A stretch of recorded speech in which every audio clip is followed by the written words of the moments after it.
I'm very proud to introduce Dolores Perez, a teacher who started in the classroom when she was a mere 20 years old and who is thrilled to be there still after 24 years.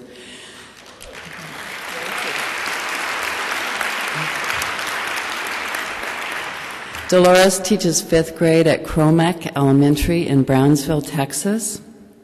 She participated in the Sabal Palms Writing Project Summer Institute in 2002, where she was inspired to use writing to teach mathematics. We're holding very sweaty palms right now.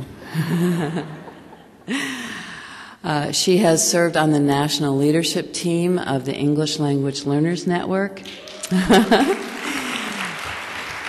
and on her site's project outreach team. If you look in your annual report, you can see Dolores in words and pictures, but nothing compared to having her here in person. Dolores.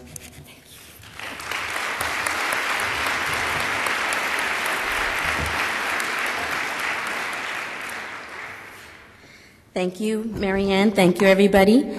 I'm so happy and honored to be here with you today. I'm here to share with you how much the Writing Project has had an impact on my professional and personal life. But before I get to that, I'm going to tell you a little story. So I was born and educated in Brownsville, Texas. If you think you're in South Texas, go 4.5 more hours south, and that's Brownsville. We're right on the border with Mexico. In Brownsville, I grew up in a large family of 8. where our commitments to family, church, and education all carried equal weight. But I was a very clever girl, and I could always avoid house chores if I showed my parents that I was very focused on school. So guess who was very focused on school? On weekends, I indulged in a game or two of the Mexican version of bingo called Loteria with my grandma Chala. I also enjoyed playing a dreidel-like game with my brothers called Todos Ponen. I called it Pon Pon, where we placed bets with matchsticks, toothpicks, or sometimes a handful of pennies. During the rare cold snaps, my mom had warm toast and sweet rice pudding with cinnamon ready for us before we headed out to school. Now and then, and I still do, I danced the occasional Mexican polka with my father at weddings and quinceañeras, a dance celebrating the rites of passage for 15-year-olds.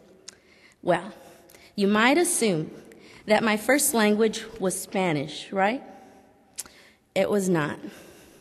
Although I spoke a combination of both English and Spanish prior to entering school, my primary language from the age of 6 on was not only English, but English only.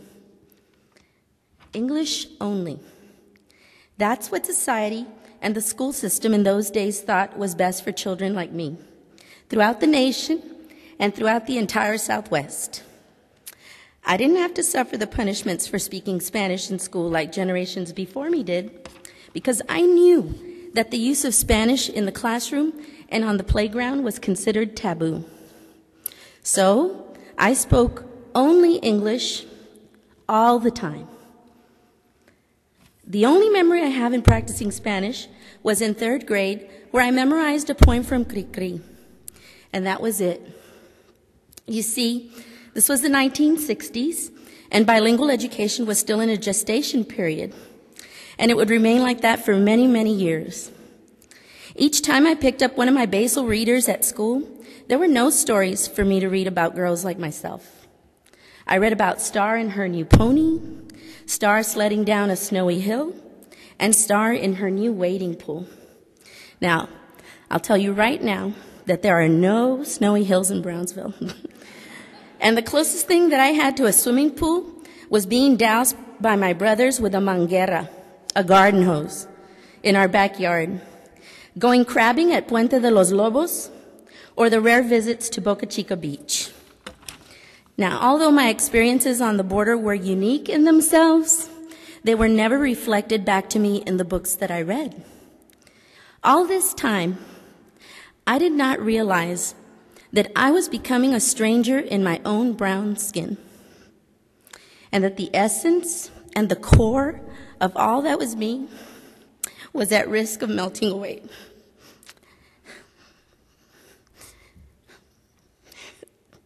I was becoming a product of that famous melting pot, but I was too young to know it at the time.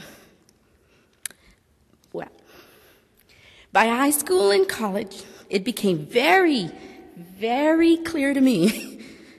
I struggled, and I mean I struggled, in my Spanish foreign language classes. Elders in my family and my community made fun of me.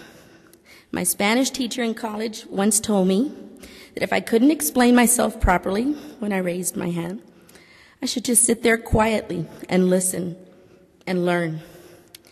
So needless to say, he held one-way conversations and lectures from then on. And I never, ever took another Spanish class again. I was neither here nor there. Once I started teaching, I felt emotionally and linguistically paralyzed whenever I had to translate academic vocabulary in class, talk to my community, talk to people in my community, or hold that dreaded parent conference. And I'm going to tell you a little story. I clearly remember the day early on in my career when I met with a parent to discuss the problems her son was having in my math class. Buenos días, I said. Tomen asiento, por favor. Well, that was the extent of my Spanish. With my paraprofessional / translator gone for the day, it took only a minute or two for that facade to crumble. When I tried to explain to her that her son was having trouble subtracting, I basically told her in a muddled Spanish that her son was taking things from my room. Worse than that, I drove the point home by using a raking motion to describe his misconceptions with mathematics. Now, just so you know, the word for subtraction is restar, but I didn't have that word at that time with me. So I sat there and I said, quita y quita y quita. He just takes and takes and takes. Gets worse. Todo malo, malo, malo, malo, malo. It's just all wrong, I told her. Well, that didn't help at all. Upon seeing her reaction of horror, I had no choice but to reach for the heavy Velasquez Spanish-English dictionary on the shelf and reach for some snap cubes to demonstrate the process of subtraction to her. Well, that day, 24 years ago, I drove home feeling very cheated, defeated, and depleted. As humiliating an experience as that was, you know what? I was thankful for that lesson. I admitted to myself that day that the only way that I was going to survive in my own community, and I still live there today, was to take back the heritage language that, just like subtraction, was once taken away from me.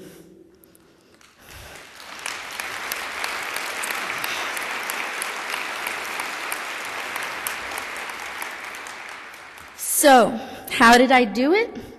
Well, I read books simultaneously in English and Spanish.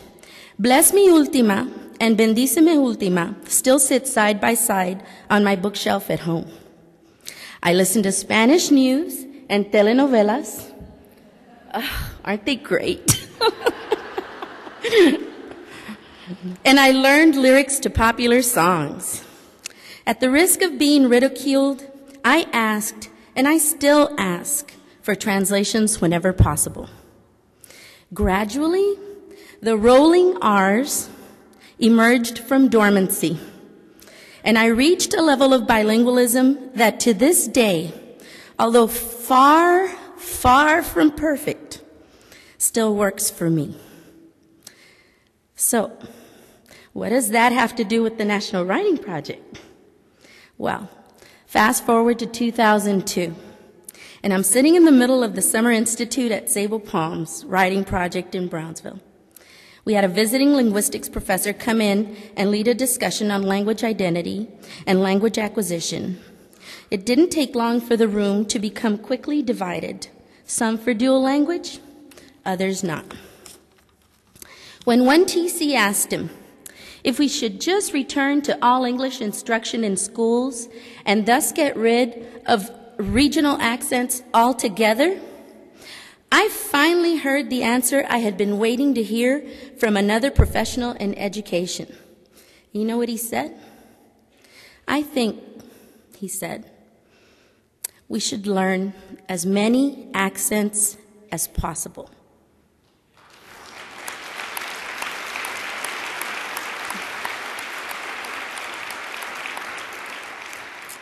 And that was the catalyst that led me to the work I now focus on with the NWP, Project Outreach Network, and the ELL Network, where I have served for the last, I don't know how many years, and I'm very thankful.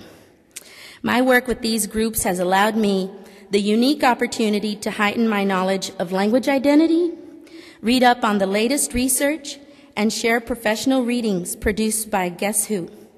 NWTCs like myself. So thank you. Each time I attend annual meetings or travel the country, I meet teachers who each day try to find ways to reach out to non-native speakers of English. The practitioners and the researchers out in the field make the best experts for teachers out there. I have not only learned about access, relevance, and diversity, I have lived it through the National Writing Project. So, as a teacher, how do I transfer this back to my classroom in South Texas? Well, when there were once 0 multicultural books in our local libraries, there are now tens and tens. No, I didn't mean to say tons and tons. There are tens and tens of multicultural books in circulation today. We are still not where we need to be, but we're getting there. So I tell my students my own stories about growing up in a large Mexican-American family, and I require them to write and tell their own. With that, I am able to offer my students a mirror into their own lives rather than a window into others. Remember, our writing and our learning connect us. Now, I may or may not ever reach a level of fluency I wish I had in either language.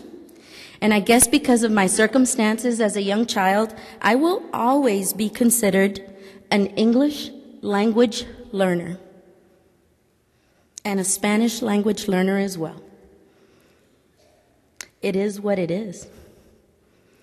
Regardless of a student's country of origin, students in our classrooms are looking for the same opportunities that you and I want for our own students and our own children. Do I want my students to learn English? Absolutely. It's a given. But never, ever, ever again at the expense of their first language, their home language, and their culture.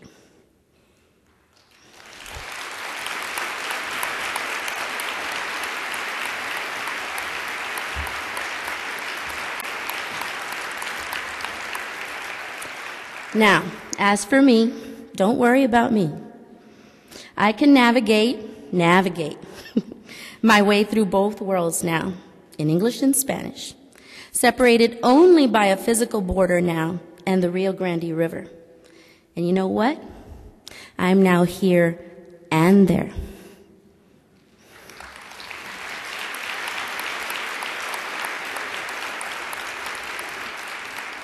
So thank you, gracias. Thank you for letting me share my story with you. Thank you. Thank you.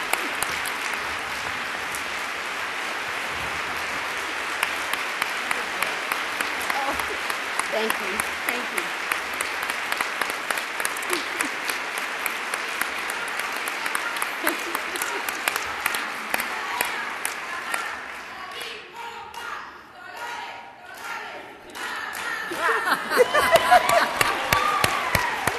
Thank you.